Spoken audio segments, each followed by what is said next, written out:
Journey of the Sparrows, Chapter 14. I rode south on the bus, sitting next to the window, trying to absorb the loss and change.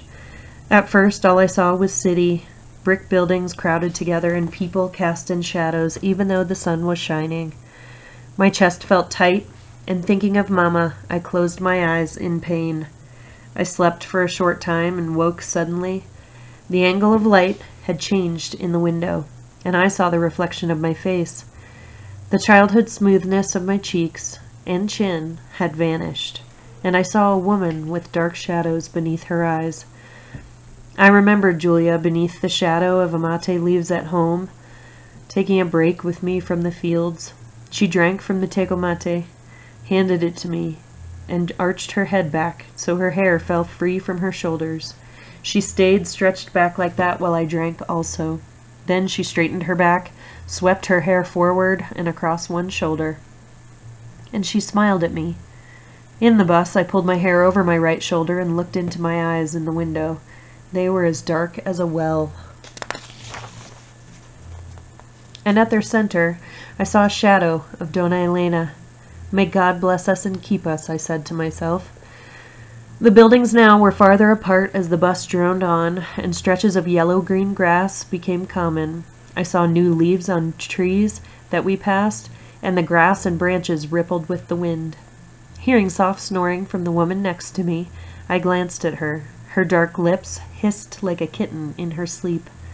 I smiled, thinking of the little orange kitten, and I wondered what had happened to the Quetzal lady. Then I looked out the window again, and my spirits soared. I heard the tune of the wooden whistle. The intense blue sky stretched from horizon to horizon, and gray clouds swept up from the rippling grass. Rays from the sun streaked through the clouds and touched the earth with light. We were out of the city, and I felt so happy. Oh, Oscar Sparrow, here you would feel wonderful, I thought to myself. Sometime later, the bus pulled off the main highway, up an incline, and stopped in front of a low, flat building. Gilman Onarga, the driver said. I moved forward and stepped out of the bus. The bus pulled away, and I was alone. A town lay off to my right, past the countryside and train cars, sat on nearby tracks. I was in the middle of a large parking lot with cars and gas pumps, and huge trucks roared in place or drove in and out. An American flag blew on a tall pole on top of one of the buildings. I blinked in the bright light, walked past the cars to a window of the largest building, and looked inside. A pale-skinned woman in bright pink blouse stood by a cash register, chewing gum and gazing outside. People sat at tables eating. The pale woman noticed me, and her eyes met mine. I moved away from the window. A tall man came out of the door carrying keys. He saw me standing quietly against the wall. His eyes took in my face and moved down my body. I stepped back. Arching his eyebrows, he laughed and walked over to a truck. I moved back farther into the shadows and watched other trucks and cars pull in and out. Most of the cars seemed new, better than the ones we had seen in Mexico or near us in Chicago. I'd drunk all the water I'd brought and needed to use the bathroom, but found none whose doors opened to the outside. Finally, I opened the door to the main building and stepped into the dim light. The pale woman stood behind the counter, in front of a group of American flags. "Restroom, please," I said, but she didn't answer. At the end of the room, a sign said, "Ladies," and I started walking toward it. 3 men sat at a table next to the hall with the ladies sign. A wheeled cart with dirty dishes sat near them. As I started to step into the hall, one of the men, fat with short brown hair, pushed the cart with his foot so I couldn't get past. Another man laughed and said something in English about Mexicans, and a third said, "Illegal." I backed up. They laughed again, and I turned and hurried out of the building. I glanced back at the window and saw the woman watching me go. I looked around desperately outside, trying to find a place to relieve myself, but there was nothing private. A gravel road led away from the highway across the railroad tracks, and I followed it over a small incline where I was alone. I climbed down into the nearby gully and squatted among dead cattail leaves. The bottom of the ditch was marshy, and fresh green stalks grew among the dead plants. I climbed out of the gully, my heart no longer pounding. Bright yellow dandelions, reminding me of Tomas, dotted the countryside. I picked several and saw small violet blossoms growing in little green clusters. I looked up, holding my bouquet. Birds were singing under the blue sky, and I watched red flashes on a blackbird's wings as it flew across a field. I thought of red chilies drying in Mexico and the red vestments and the priest sometimes wore over his black cassock. Closing my eyes, I felt the wind on my face. Except for the birds and the wind, it was silent, and I breathed deeply. On the horizon, I noticed buildings of a town, and far away, a dog began to bark. A car came along the road, blowing up dust from the gravel as it neared me. I started walking back down the road toward the buildings, my face forward. Finally, I returned to the truck stop and watched the cars and trucks as they pulled up for gas. Sometime later, an old car drove up to the gas tanks, and a Latino man got out. A young woman with 2 children sat in the front seat with the window down, and a Latino man and woman sat in the back with another child. I went to the window and spoke in Spanish to one of the women. "I'm trying to find Ana Aragon," I said. "Do you know her?" The woman smiled at me. "Of course, we'll take you to her." They drove me down a back road, surrounded by fields in which bushes and small trees were growing. Latino men and women were bent over, working in the fields. A little later, I stood in a dark kitchen of an old house in a nearby town. My eyes burned from the chilies cooking, and a woman talked to me as she ground out spices in a mortar with a pestle. I heard a train pass nearby, and a little boy chased a girl into the hot kitchen. For a moment, I saw Oscar and the boy, but the woman spoke sternly to the child, and they left the kitchen. A baby cried in another room where other children watched television. The woman's long hair was pulled back in a red scarf, and she wiped back the back of her hand across her forehead as she worked. She had deep shadows beneath her kind eyes. "You're on your way south?" she asked. "You're young to travel alone. You're going to cross back over?" Glancing down respectfully, I answered, "Yes, I've got to get my little sister. She's alone now." "But it's so dangerous for a girl like you. By yourself? There isn't anybody else?" I shook my head, tears again in my eyes. "How did you get here before?" "Nailed in crates," I said. The woman stopped working and looked at me, wiped her hands on her apron, and motioned to a table. "Sit down," she said, "and tell me everything, and I'll see if I can help you." So I told her about our struggle for food, getting the letter about Mama, and Donna Elena selling her carving, but I didn't tell her what Julia almost had to do to get the money. My voice trembled when I talked, especially about Mama. Anna shook her head sadly back and forth. "It must be so hard. You must feel all alone now that you're traveling by yourself." I nodded and almost began to cry. "But Papa said I was supposed to save the family, and I didn't get Mama and Teresa up here in time. Then I started doubting the Virgin. She just stares ahead. Nothing ever changes. Maybe God's punishing me. Maybe it's my fault. Maybe if I'm the one to get Teresa, things will get better." Anna took one of my hands in both of hers and said, "None of this is your fault, Maria, and God wouldn't punish you. You've all suffered because of the killings, because you have to be secret up here, because people are so poor where you live. Don't you see?" She was silent for a while, sighed, and let go of my hand. She took several more swallows from a cup of coffee and handed me a napkin to wipe my eyes. "We won't let you get caught," she said. "I'll check around to see what we can do, and we'll pray to God and the Virgin for protection." "No, not to Our Lady," I said. "I don't think she cares about my family. Her face doesn't even change." Anna sat in silence again, staring directly at me with her steady dark eyes. Finally, she reached over and put her hands back on mine. "There are those who care," she said. "I'll try to get you a safe ride." That night I slept with 3 children in a tiny room of a house trailer in the country. The room was separated from the rest of the trailer by a curtain. A rosary, plastic flowers, and a drawing of a wide-eyed child, and a print of Our Lady hung on the wall. The night was warm, so the window was open, and a little boy rocked back and forth in his sleep. I lay there listening to the frogs and crickets. The air was cool on my face, and I was so grateful to be away from the city that I felt the tears in my eyes. I thought if Oscar could sleep like this, he'd always be strong. At last, I fell asleep and I dreamed. In my dream, an old woman in black led me up a path in the mountains of Guatemala in which we'd traveled. I watched the heels of the old woman's bony feet press against the spongy ground. Finally, after much climbing, we'd reached the high place she was leading me to, and clouds drifted around my ankles.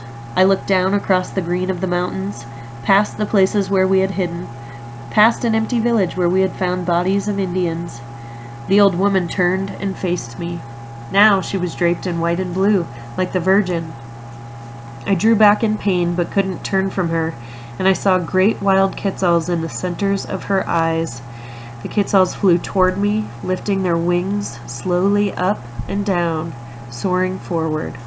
I was afraid and stepped back, but again, I could not turn away, and now I saw that the quetzals were gentle.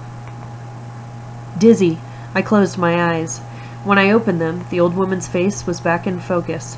Her eyes were kind, and through the wrinkled canyons of her skin, I smelled the herbs of Dona Elena. With tears on my face, I pleaded, "Can you bring back Papa and Mama? What about Mama?" The woman whispered, "There's more, child, more than you know." Clouds rose so I couldn't see her, and I felt myself floating. I heard her voice, "You're not being punished. I wouldn't hurt your family."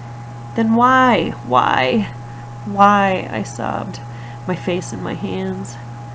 Finally, her voice came to me again. "You're not alone, Maria. You can feel me on the wind. I'll come on the wings of birds. When you cross the river again, I'll be with you in the churning water. In the early morning, you'll hear my calls." The old woman's face returned. I peered closely at her and saw a glimpse of the Quetzal lady, but she stepped into the robes of the Virgin and was gone. I awoke. It was still dark, but the birds were singing with early morning joy. I lay there listening to them, my face wet with tears as light dawned outside my window. I stayed in Onarga for 2 more nights as Anna Aragon looked for a safe ride for me. During the days, I watched children for Anna's friends who were working in the fields. At the end of the second afternoon, Anna came to talk and sat with me on a step outside a trailer. In the background, a rooster crowed and birds sang. A little girl squeezed up onto Anna's lap, and I showed Anna a picture I'd done for the girl. A bird flew over a cornfield in my drawing, and through the leaves there was a sketchy outline of a tiny child. Anna pulled back and examined me, as if seeing my face for the first time. She smiled, her approval reflected in all the lines of her face. "Maria," she said, "you have a gift. You're an artist." I smiled and dropped my eyes. "Gracias," I responded. The little girl squirmed off Anna's lap and ran to join the other children. Anna's face became more sober. "Also, I've got news," she said. "I've found you a safe ride, cheaper than the bus, with one of my nieces. She and her husband and kids are going to Brownsville, Texas to see my mother. They were going to leave next week, but they can go early for you. This way you can help them with the gas." "Will I put them in danger?" "A little, but Laura's willing to do it. She and her kids are citizens, and her husband, Manuel, is legal. But he doesn't have a driver's license, so she's got to drive. That hurts Manuel's pride," she laughed. "You know what men are like." Anna poured herself a cup of coffee from a thermos she'd brought with her and offered some to me. I shook my head. She sighed. "I carry coffee with me because I'm so tired and it helps my headaches. There's always so many problems with the people. I try to help them and translate, but I'm just one person. And my own kids, they give us trouble. Ah, Mother Mary, life is hard." I nodded and glanced down. "I didn't mean to make you feel like you're just another problem," Anna said, concern in her voice. "It's just everything." She sighed, and then looked down the road and wiped the palms of her hands on her jeans. "What's important is that when the mothers of these kids get home from the fields, I'm going to take you to our church to pray." She tipped up my face so she could see my eyes. "I understand that it's hard for you to pray after all that's happened, but you'll need God with you." A little later, she unlocked the door of a small white building in the main part of town. We fixed this up so the people would have a place to pray and come together and get help from God. Often, "That's the only help there is," she said. The light inside was dim, but I could see a print of Our Lady of Guadalupe against red, green, and white curtains to the right. A statue of St. Joseph, holding the Christ child, stood in the shadows to the left, and a large cross with Jesus on it hung at the altar. To the right, in front of Our Lady, was a statue of a Mexican man, bending his knee in prayer and looking at the cross. Then I saw a sign with carefully lettered words in Spanish. I squinted to read them in the dim light. Anna noticed me and said, "A nun made us that sign. She said it's God's promise from the Bible." Anna read, "No more shall it be that an infant lives but a few days, for an old man does not fill out his days, for the child shall die 100 years old." I stared at the sign. "For the child shall die 100 years old," I repeated. Anna led me forward and lit a candle in front of Our Lady. "Let us pray for your safety, Maria, and for the safety of your mother and your little sister." Early the next morning, I thanked Anna again and left Onarga with Anna's niece, Laura Lucas, Laura's husband, Manuel, and their 3 children. The kids were still sleepy and whined as they were put into the old car, and we began our trip south. I sat in the back seat, watching the scenery and wondering if Mama was still alive. Laura's hair was red-brown and fell in curls on her shoulders, and in the sunlight it seemed to glow. She smiled easily, and when the kids began to cry or fight, she called back to them and threatened to stop the car if they didn't settle down. Laura's husband seemed grumpy and rode without speaking, switching the car radio from station to station. We traveled like that through the day and most of the night, stopping only for a few hours while Laura slept sitting up in the driver's seat. The climate got warmer as we traveled south, and the coldness of Chicago seemed far away. Late the second night, I rode in the front seat, talking to Laura and trying to help her stay awake. My eyes were heavy and kept closing. Suddenly, the car swung off the highway onto the gravel at the side of the road. Manuel jumped up from the back seat. "What's going on?" he yelled. Laura jerked the car back onto the road and said, "I've got to sleep. I'm going to park at the next rest stop." The rest stop was empty when we pulled into it, and I thought I saw shadows of palm trees before I fell asleep. I awoke suddenly to flashing red lights and the static sound of police radio. "The Guardias," I said, and jerked up. Laura whispered, "Damn," and one of the kids began to cry. My heart pounded as a man in a uniform walked out of the night over to Laura's window. "Highway patrol," he said. I saw the gun in his holster and pressed my back against the car door. He looked into the car window. "Identification?" Another patrolman appeared at my window, startling me, and I crouched back in my seat. In my mind, I heard the guns at home and saw Papa and Ramon begin to fall. I gagged and pulled on the door handle. The patrolman jumped back, his gun in his hand, and I threw up on the ground. Laura said quickly, "We're citizens. Here's my license. But my niece here has bad flu. That's why we're stopped." She looked at me to see if I understood. I nodded and began to gag again, hearing Julia scream as the Guardias pulled her to the door. I threw up another time, then turned to the patrolman. "Yes, I'm Maria Lucas," I said, "from Chicago. Go visit my grandmother in Monterey." Manuel leaned forward. "Manuel Lucas, Onarga, Illinois." The children were crying, and I felt sweat rolling off my face. The first patrolman handed Laura's license to the second, and they talked in English, too rapidly for me to understand.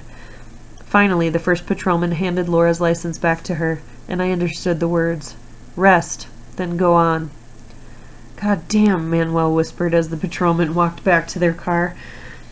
Laura waited until they drove away, then started up the car. The children's crying quieted. When we were driving down the highway, Laura sighed with relief. "Holy Mary," she said. "They said they didn't want to catch whatever you had, so they let us go. It's a miracle." I cried in the front seat and remembered it all. I saw Mama, Julia, Oscar, little Teresa, and me hiding in the gully behind our house as the Guardias returned in a jeep to kill us. I remembered our little home as we said goodbye. Chickens still scratched behind it, the amate tree sheltered it in front, birds sang, and lilies bloomed against one wall. Then we ran and kept running. I traveled with Manuel and Laura to Brownsville, Texas, where we said goodbye. In the early morning, after checking my money again, I began to walk across the bridge, dividing the United States from Mexico. Already long lines of Latinos were waiting to cross from Mexico to their jobs and the land of the rich, but no one stopped me. No one asked questions as I crossed in the other direction. The Rio Grande River, flowing beneath the bridge, was pale brown and about 20 feet wide, with green sloping sides of grass and weeds. It looked simple to wade or swim, but the current ran quickly in the center. I stared at a small whirlpool on one side and suddenly saw the face of the old Guatemalan woman in my dream, her kind eyes with quetzals flying forward in their centers.